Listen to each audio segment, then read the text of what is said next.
Record from Chinatown. Let's go.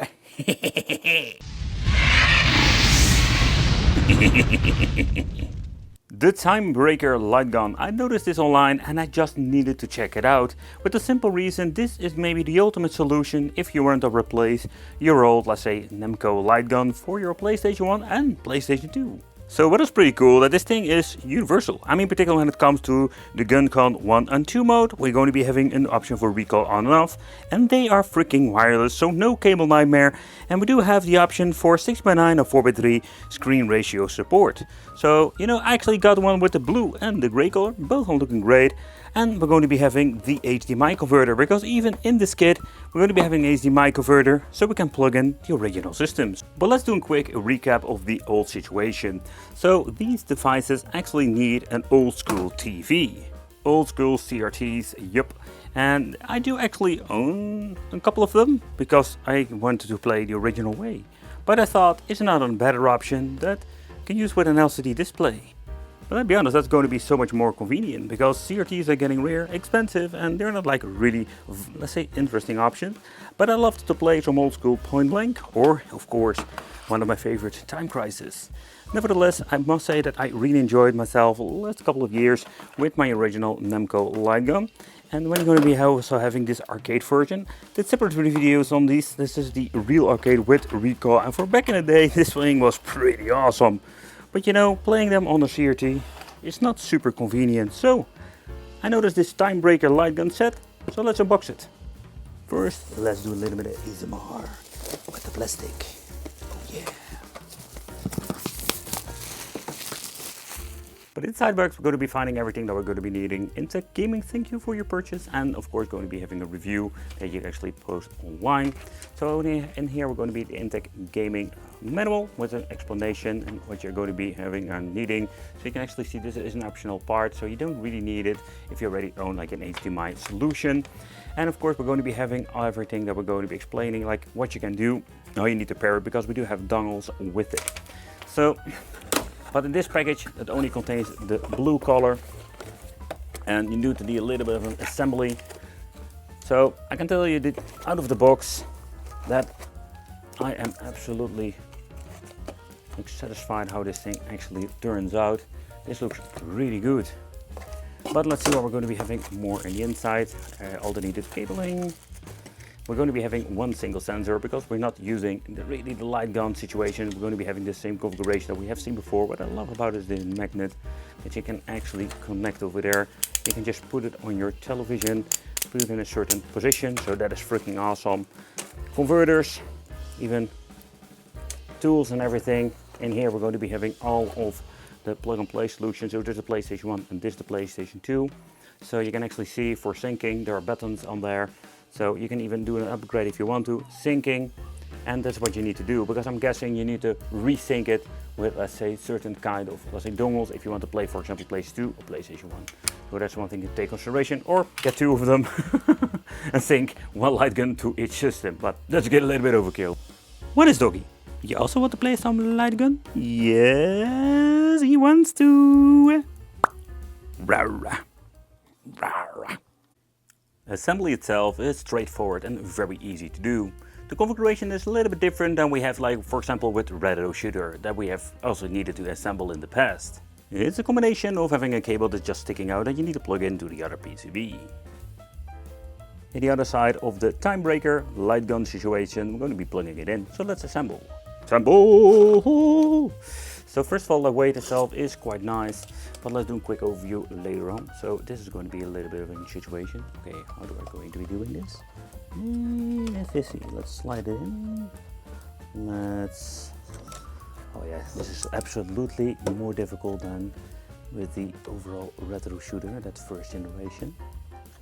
You know, I'm going to be doing this for the first time, so okay, let's hold it like this. Yeah, no, yes, that's the way. Oh crap. Yeah, you slide it in. Be very gentle with this. It's fitting perfectly. Alright. Let's slide this part in here. And that's it. Okay, so that's the first part. And then we're going to be needing the tool with the screw. I'm always having fight with these freaking bags, but this is a good quality one.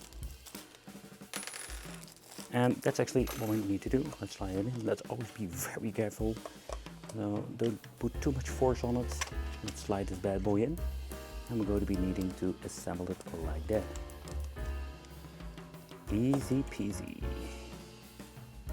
Okay, not too tight, otherwise you're going to be maybe destroying the thread at the other side, because there's actually a little bit of thread in here. But that's it. So that's actually the light gun assembled.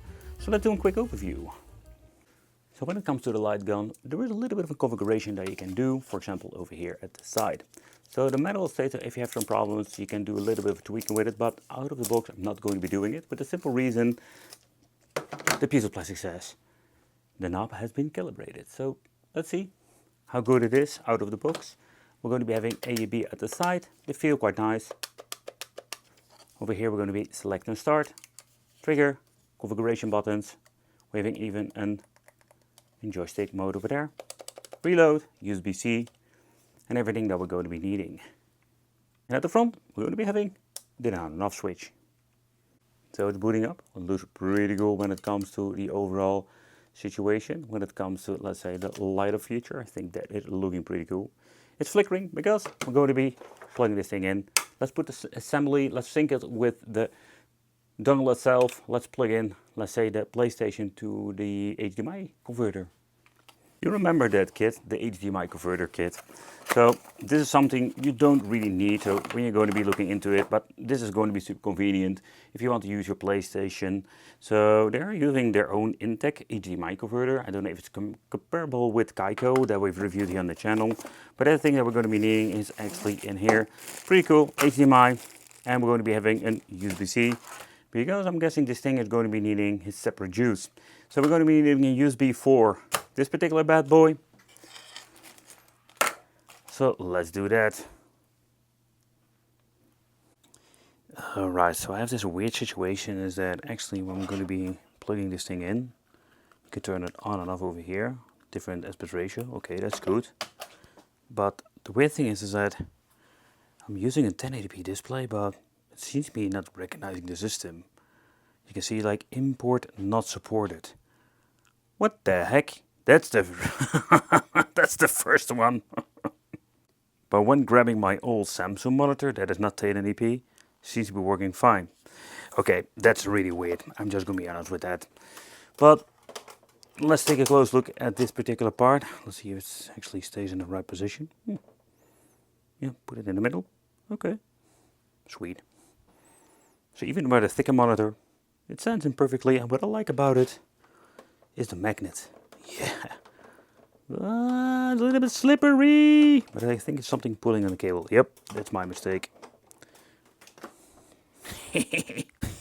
This reminds me of the Wii days. It's not like that same kind of, let's say, wire, but man, these thin freaking things.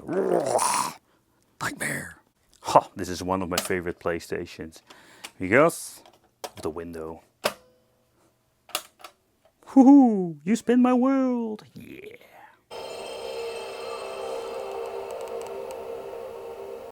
The controller is actually ready from Intec Gaming, but we need to synchronize this. Do we say this? Sync it. Sync. Let's connect the button. And let's do the same with the light gun. The syncing itself is quite easy. When you're going to be plugging in the dongle, you actually see that this fast LEDs flickers like crazy, and at the front of it you're going to be pressing and holding the button for a couple of seconds. It will vibrate and we're ready to go. So I just synced it. Let's see what's going on. Okay, there was nothing actually happening. Let's move it a little bit forward. Okay, I must say that works quite well out of the box. So let's go. Let's play a little bit of Time Crisis because this is going to be freaking cool. Okay. So one of the things I love is the vibration motor. It's a very subtle, not too much, not too crazy. So I already calibrated like with the original Namco gun. I love it that you can see this spinning every single time you're going to be loading up a certain page. Press start button to actually boot up. Okay. Oh man, this works quite well. I can tell you that. Oh yeah. No! Kak! No. There, thank you. Okay, let's see. Let's go. Action! Let's see, I can get up. Pressing the A button at the side. Okay, that was completely up. Need to get used to the situation. Like, I love the vibration motor. Let's see if I can actually hold my light gun. So I need to get used to this, absolutely. Okay, let's go. Need to get used to it. Let's move a little bit forward, different angle. Okay, it's interesting. Let's move forward now. Okay, so this is the perfect distance. So what is interesting, they absolutely need to have the perfect distance, otherwise it's going to be completely off. So let's go, let's do a little bit of messing with this. You can actually see when messing with the movement. So I think that is one of the, absolutely one of the situation we're going to be having is finding the right distance. But I personally don't really have with the original gun itself. But wirelessly and everything, I can tell you that it's absolutely enjoyed to play. But let's continue. My aim is still a little bit off, so it's a combination of my personal aim, but also when it comes to getting used to the sensor. Didn't do any calibration, with the simple reason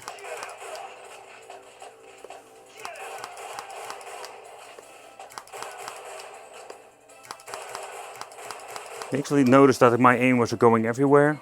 So the next test I wanted to do to see how it is when it comes for the widescreen. Okay, this is weird. And again, like I said, I need to get used to the aim. But I wanted to see what happens if you're going to be moving it to the corners now, because we're using a different overall setup. I keep repeating the same part. Okay, that worked fine. Okay. See, this is the perfect distance, and now with the widescreen, I do have the feeling that everything works way better now. There we go. Yeah, this works perfect. And if you maybe show, I can actually show a little bit of the overall, let's say, light gun aiming at the screen.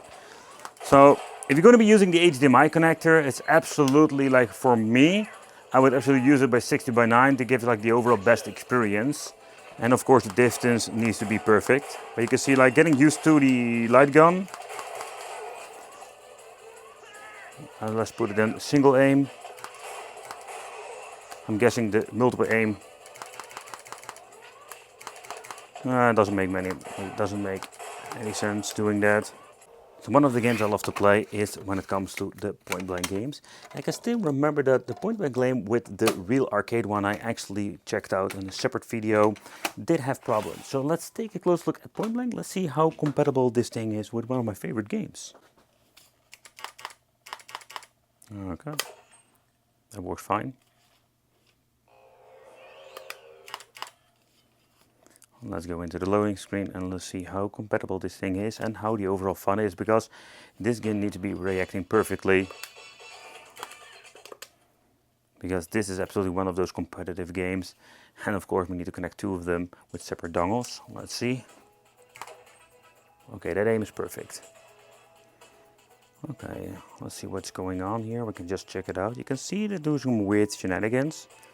But there was one thing I need to double check. Let's lower the overall lighting in the studio.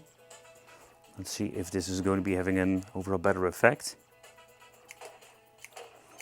I think it is also a situation.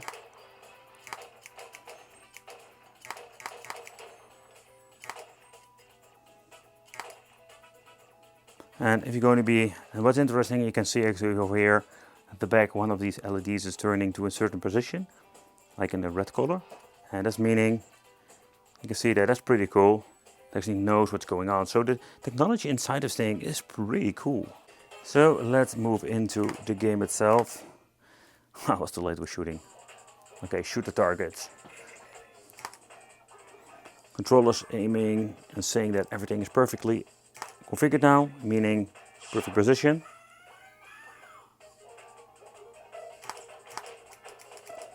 I can tell you that I do still a little bit struggle. And let's see if I can actually Oh, that's absolutely the wrong game. So what is absolutely clear is that you need to be at the right overall angle, distance.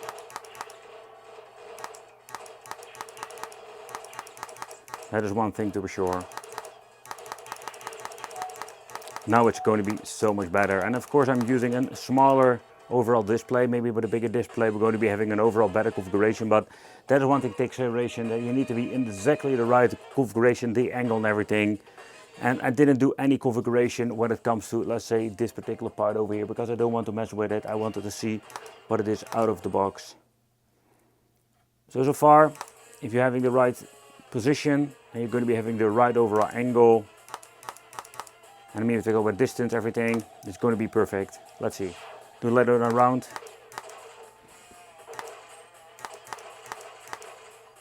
See, this is the perfect position. I'm just relaxed sitting in a chair.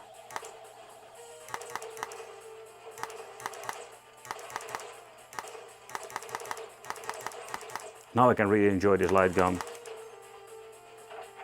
There we go. Oh crap, almost like shoot the girl. Okay. But let's talk about the PlayStation 2 counterpart. Configuration is the same like the PlayStation 1. The only difference is that we're going to be needing, or actually needed, a controller for just getting into the menu itself. So that's something you need to take consideration. But when it actually booted up, so it's automatically going to in power saving, you can actually move the menu with the joystick when you're actually in the Time Crisis game itself. So let's do that. Let's get into the game. Let's see if I can actually skip this. No, want to select, no. Let's go all the way to the back. Let's aim. There we go. Let's see. So let's get into the overall game system. So I do need to have a little bit of distance over here. That is one thing of maybe a downside, because I'm using a very tiny screen, but this is the most accurate it's going to be getting when it comes to that. Well, let's see what's going on. Okay. In the face. So when it comes to the configuration, everything seems working. This is more like a situation I have no idea where my aim is.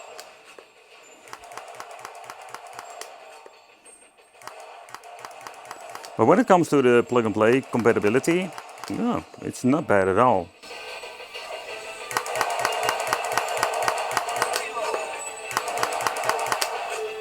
Let's see if I can actually use it like that. Where's my aim? Oh, there is my aim.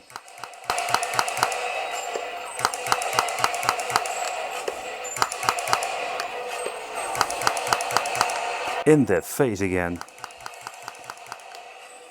And just going honest, like, I'm still struggling finding my right aim here. Let's go, let's do very carefully. So when getting in the feel of it, the right position and everything, let's go.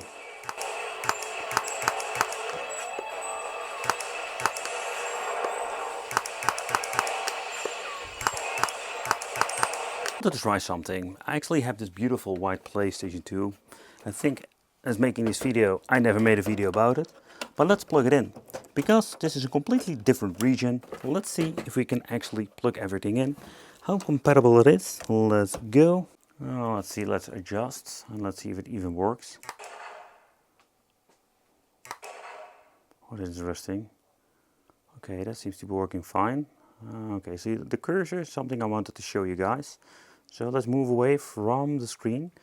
I'm a couple of meters behind and you can actually see that from the left part over here it works fine. I also messed around with the LED lamps over here, but it's a little bit of a weird situation. Let's go a little bit further if I can here. And this seems to be working fine. Okay. Okay, I just wanted to double check. Start to exit. That seems to be working all fine. Let's select the controller. Let's go with the light gun itself. Because my controller is still implemented, that's why I asked it. Playing light gun games with a controller. Absolutely, one of my freaking biggest nightmares. Okay, so let's get into the game. Can I skip everything?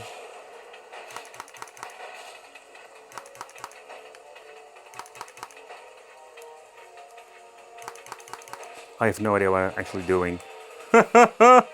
Okay, so this is kind of cool. So that's what I wanted to check. Oh, that's the weirdest game ever. Okay, so I can just move around. Okay, everything seems to be working fine.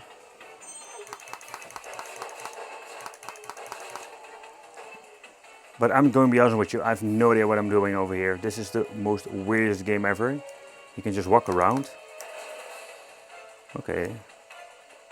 This is how you can move around. It's so weird. Come on, I want to walk that way. Okay, so the light gun situation seems to be working fine. But I thought this is going to be a really interesting situation because we're going to be moving with the overall joystick and everything else. It's quite difficult to actually see because, oh man, oh yeah, this is much better. Why didn't I do that in the first place? I love the colors and everything in the dark.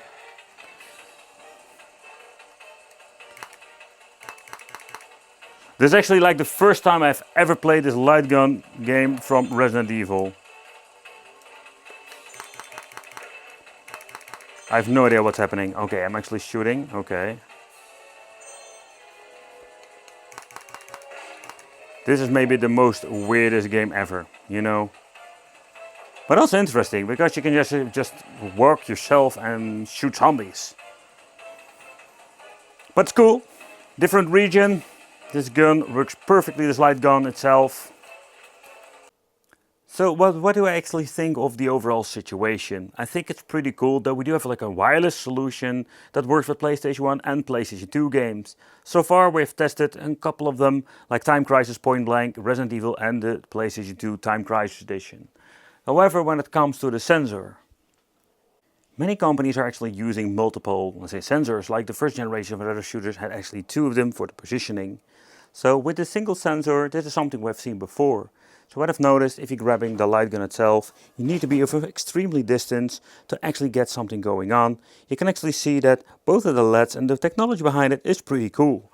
However, the overall action, I really need to get used to the light gun itself, and particularly if you're going to be playing around with different kind of games. Particularly if you want to play some point blank, you need to be having competition, and you need to get actually used to this, and it displays so much different than an original light gun.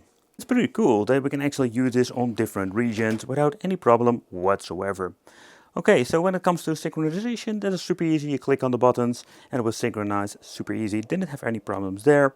So PlayStation 1 and PlayStation 2 is pretty cool. However, I need to get used to the overall light gun situation. And you know, I also showcased with the Resident Evil how it works.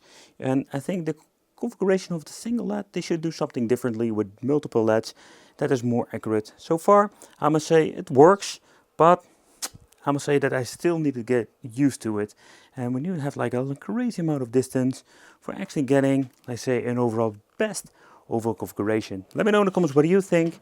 For me, I think it's an absolutely interesting option, but is it the best one? We don't have another one. But I personally still prefer to play with a CRT and my own light gun. Thank you all for watching. Let me know in the comments what do you think. It will be great to see you in the next video.